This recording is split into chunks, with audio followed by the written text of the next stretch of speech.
কোনো রকমের তেল কিংবা পুর ভরানোর ঝামেলা ছাড়াই সুজি কাঁচা আলুর এই স্বাস্থ্যকর রেসিপি বাড়ির সবার কিন্তু মন জয় করবে, এটা আমি 100% গ্যারেন্টি দিয়ে বলতে পারবো। কয়েক মিনিটের মধ্যেই কিন্তু তোমরা এই রেসিপিটি তৈরি করে ফেলতে পারবে, সম্পূর্ণ ঘরোয়া উপকরণ দিয়ে তৈরি। তাহলে চলো দেখে নিই এই রেসিপি।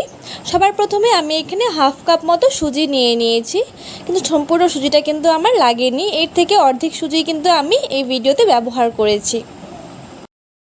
সবার প্রথমে আমরা এই সুজিটাকে একটা শুকনো প্যানের মধ্যে খুব ভালো করে ভেজে নেব। তোমরা চাইলে কিন্তু এটা কাঁচা সুজি দিয়েও করতে পারো, কিংবা সুজিটা ভাজার সময় একটু ঘি বা বাটারও এর মধ্যে অ্যাড করতে পারো, কিন্তু আমি এখানে কোনো ঘি বাটার বা তেল ব্যবহার করব না এই রেসিপিটাতে।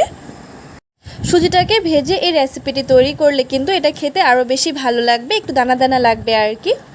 সুজিটাকে ভাজার সময় কিন্তু অনবরত নাড়তে থাকতে হবে যাতে সুজিটা পুড়ে না যায় আর সম্পূর্ণটা কিন্তু খুব ভালো করে ভাজা হয়ে যায়। তোমরা দেখতেই পাচ্ছ সুজিটা যত বেশি ভাজা হবে সুজিটা কিন্তু দেখতে তত বেশি একদম পুরো দানা দানা দেখতে লাগবে।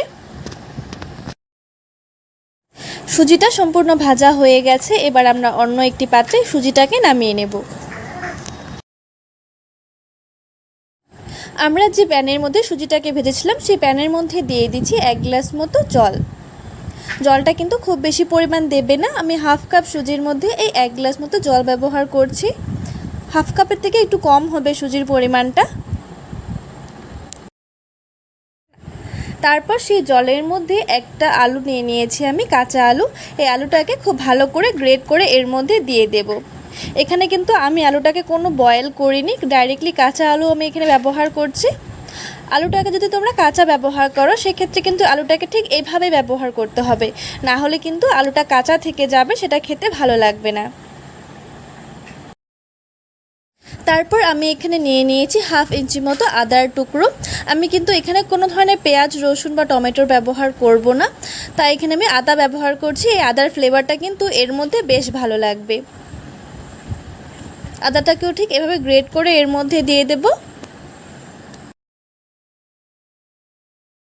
তোমরা চাইলে কিন্তু এই আদার পরিমাণটা একটু কম বেশ করে নিতে পারো, আদা আর কাঁচা আলুর পরিমাণটা। তারপর ঝালের জন্য দিয়ে দিচ্ছি এখানে 2টো কাঁচা লঙ্কা কুচি। আর এই রেসিপিটাকে আরও বেশি টেস্টি করার জন্য আমি এখানে কিছু কারি পাতা নিয়ে নিয়েছি। এবার এই কারি পাতাগুলোকে হাত দিয়ে একটু ক্রাশ করে এভাবে টুকরো টুকরো করে এর মধ্যে দিয়ে দেব, যার ফলে কিন্তু এই ফ্লেভারটা বেশ ভালো আসবে। দিয়ে দেব স্বাদ অনুযায়ী একটু নুন, আর দিয়ে দেব 1 টেবিল চামচ মতো চিনি, যার ফলে কিন্তু এর টেস্টটা একটু অন্যরকম লাগবে, আর খেতেও কিন্তু বেশ ভালো লাগবে, একটু নোনতা নোনতা মিষ্টি মিষ্টি লাগবে আর কি খেতে। এবারে সব উপকরণগুলোকে জাস্ট 1 থেকে 2 মিনিটের মতো একটু ফুটিয়ে নেব, যাতে করে সব ফ্লেভারগুলো খুব ভালো করে মিশে যায়। সব উপকরণগুলোকে খুব ভালো করে মিশিয়ে নেব। যখন এটা খুব ভালো করে ফুটে আসবে তখন আমরা এর মধ্যে দিয়ে দেব ভেজে রাখা সুজি। সুজিটা কিন্তু অল্প অল্প করে দিয়ে মেশাতে হবে। আমার কিন্তু এখানে অর্ধেকই সুজি লেগেছে, আর অর্ধেক সুজি আমি কিন্তু রেখে দিয়েছি, সেটা আমার লাগেনি। সুজিটা কিন্তু মেশাতে থাকলে এর ঘনত্বটা বোঝা যাবে, তোমরা দেখতেই পাচ্ছ এর ঘনত্বটা। সুজিটা যখন আরও বেশি ফুটে উঠবে তখন কিন্তু এটাও একদম পুরো ড্রাই হয়ে যাবে, একদম পুরো ডোর শেপে এসে পড়বে। প্রায় 1 থেকে 2 মিনিট নাড়াচাড়া করার পর কিন্তু সুজিটা অনেকটা পরিমাণে ড্রাই হয়ে গেছে।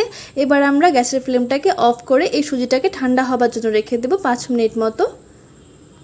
সুজিটা ঠান্ডা হতে হতে আমরা এর জন্য একটা চাটনি রেডি করে নেব। চাটনিটা কিন্তু খুবই ঝটপট তৈরি হয়ে যায়, খুবই অল্প সময়ে কিন্তু চাটনিটা রেডি করে ফেলতে পারবেন।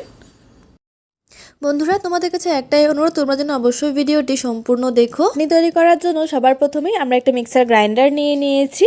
এবার এর মধ্যে দিয়ে দেব একটি বড় সাইজের টমেটো কুচি। এই টমেটোর পরিমাণটা কিন্তু অবশ্য চাটনির পরিমাণ বুঝেই নেবে, তোমরা কে কতক্ষণ চাটনিটা তৈরি করতে চাও। আমি কিন্তু একটু বেশি করে চাটনিটা তৈরি করে রেখে দিই, 2 দিন বা 3 দিন কিন্তু খুব ইজিলি চলে যায় এই চাটনি। তারপর এর মধ্যে দিয়ে দেবো একটা বড় সাইজের পেঁয়াজ কুচি। তারপর দিয়ে দেব কয়েক কোয়া রসুন আর হাফ ইঞ্চি মতো আদার টুকরো। পরে দিয়ে দিচ্ছি স্বাদ অনুযায়ী ঝাল। আমি একটু ঝালটা বেশি করে খেতে পছন্দ করি এই চাটনির মধ্যে, তাই লঙ্কার পরিমাণটা কিন্তু একটু বেশি করেই দিয়েছি। এবার খুবই সামান্য পরিমাণ একটু জল দিয়ে এটাকে কিন্তু ভালো করে একটা ফাইন পেস্ট আমাদের তৈরি করে নিতে হবে। দেখো পেস্টটা কিন্তু আমাদের তৈরি করা হয়ে গেছে, কিন্তু এর মধ্যে কিন্তু এখনও চাটনিটা কমপ্লিট হয়নি। এর মধ্যে একটু তাড়কা মিক্স করতে হবে, তাড়কা ছাড়া কিন্তু চাটনিটা একদমই অসম্পূর্ণ। তাড়কা দেওয়ার আগে অবশ্যই এর মধ্যে খুবই সামান্য পরিমাণে একটু নুন মিক্স করে দেব। বন্ধুরা, তোমাদের যদি এই সম্পূর্ণ ভিডিওটি দেখার পর ভালো লেগে থাকে তাহলে অবশ্যই আমার চ্যানেলটিকে সাবস্ক্রাইব করে দিও আর পাশে থাকা বেল আইকনটিতে প্রেস করে দিও, যাতে এমন নতুন নতুন ভিডিও আরও তোমাদের কাছে শেয়ার করতে পারি। নুনটা কিন্তু বেশ ভালো করে আমি মিক্স করে নিয়েছি। এবার এর জন্য আমরা একটা তড়কা রেডি করে নেব। তড়কা রেডি করার জন্য আমি এখানে হাতা নিয়ে নিয়েছি, যেহেতু আমার কাছে কোনো তড়কা প্যান অ্যাভেলেবেল নেই। এর মধ্যে সবার প্রথমেই যা দিয়ে দেব খুবই সামান্য পরিমাণে একটু সর্ষের তেল। তারপর দিয়ে দেব একটা শুকনো লঙ্কা, এভাবে দুভাগ করে এই তেলের মধ্যেই দিয়ে দেব হাফ টেবিল চামচ মতো কালো জিরে, আর অবশেষে দিয়ে দিচ্ছি কয়েকটা কারি পাতা। এই কারি পাতাটা অবশ্যই দিবে এই তড়কার মধ্যে। এবার গ্যাসের মধ্যে এই সব উপকরণগুলোকে কিন্তু বেশ ভালো করে একটু গরম করে নিতে হবে। গরম করে কিন্তু আর অপেক্ষা করা যাবে না, সরাসরি গরম থাকা অবস্থায় কিন্তু এই তড়কাটা চাটনির মধ্যে দিয়ে দেব।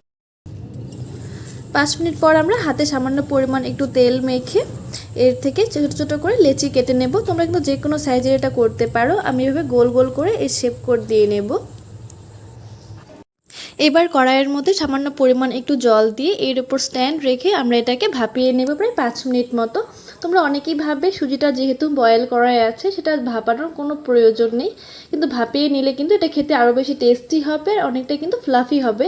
এটা ফুলে কিন্তু আরও বেশি বড় সাইজের হয়ে যাবে, তোমরা দেখতেই পারবে পরে। এটাকে কিন্তু খুব বেশি ভাপানোর প্রয়োজন নেই, 5 মিনিট পর ঢাকা খুলে দেখে নেব। তোমরা দেখতেই পারছো এটা কিন্তু আগের তুলনায় অনেকটা পরিমাণে ফ্লাফি হয়ে গেছে। এবার আমরা এটাকে নামিয়ে নেব। তোমরা চাইলে কিন্তু এটাকে এভাবে স্টিম করেও খেতে পারো, কিন্তু এটাকে আরও বেশি টেস্টি করার জন্য আমি প্যানের মধ্যে দিয়ে দিলাম প্রায় হাফ টেবিল চামচ মতো একটু তেল। তোমরা দেখতেই পারছো খুব নামমাত্র কিন্তু আমি এখানে তেলটা ব্যবহার করেছি। তারপর এর মধ্যে দিয়ে দেব হাফ টেবিল চামচ মতো একটু কালো জিরে, দিয়ে দেব সামান্য কিছু চিলি ফ্লেক্স আর কিছু কারি পাতা কুচি। আর এটাকে আরও বেশি স্পাইসি করার জন্য এর মধ্যে দিয়ে দেব সামান্য পরিমাণে একটু লঙ্কা গুঁড়ো। তোমরা যদি এটা বাচ্চাদের জন্য করে থাকো তাহলে এটাকে অ্যাভয়েড করতে পারো এই লঙ্কা গুঁড়োটাকে। তারপর এই সব উপকরণগুলোকে একটু স্প্রেড করে দিব তেলটাকে আর কি। তারপর এর মধ্যে এক এক করে এই সুজির বলগুলোকে দিয়ে দেব। সুজির বলগুলোকে দিয়ে জাস্ট 1 মিনিটের মধ্যে উল্টে পাল্টে 2 পিঠ খুব ভালো করে ভেজে নেব, শ্যালো ফ্রাই করে নেব আর কি। কিন্তু কতটা টেস্টি লাগছে না, খেতে কিন্তু এটা আরও বেশি টেস্টি লাগবে, এটা আমি 100% গ্যারেন্টি দিয়ে বলতে পারবো। তোমরা কিন্তু যে কোনো সস বা চাটনির সাথে এটা পরিবেশন করতে পারো, কিংবা শুধু শুধুও খেতে পারো। ভিডিওটি শেষ পর্যন্ত দেখার জন্য তোমাদের সবাইকে অনেক অনেক ধন্যবাদ।